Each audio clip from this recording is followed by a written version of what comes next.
Ah.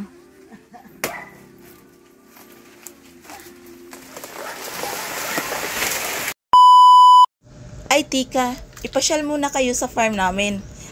Kasi, ito kami ni Mama. Pumunta kami dito sa farm namin. Mangunguha kami ng saging.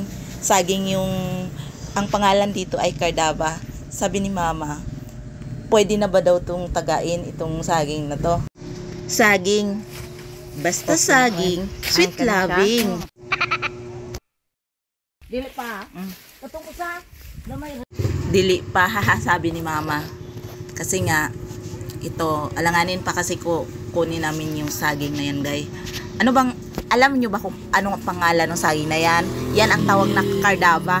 Yung linalaga, guys. Ayan, nakita nyo yan. So, ngayon, kasi hindi pa pwedeng kunin namin yung saging na yan. Ayan, ipapasyal muna kayo dito sa mga damuhan. Ayan, nakikita nyo yung niyog. Niyog, tapos may buko sa taas. Oh, kita nyo yan. Wow, fresh na fresh. May kasali pang mga dahon-dahon, guys. Oh, ayun, oh. So, fresh, clean, and green. Ayan, ito yung mga kasamahan ko. Ayan, may ano na kami, may dala na kaming itak. Ayan, para kung may makita kami na ahas, ayun, sasakalin na lang namin o ano, papatay na lang namin. Ayaw, di ba?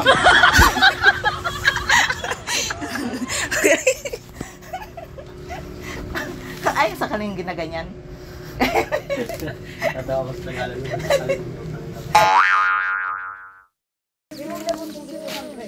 Oh.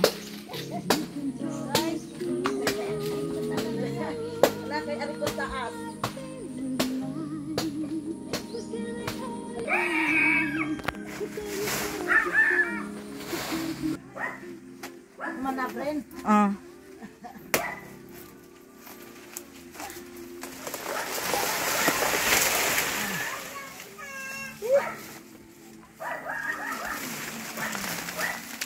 Sabili niya. Barata.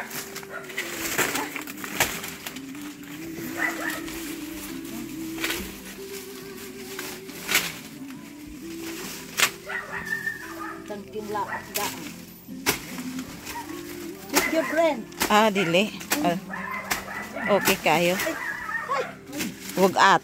Oo, miss kayo. Ano niya? Ayos. Usad ako kaayo. Basog di pod to. Ay, paswat na niya. Kaya ako pa sa rin tag-on.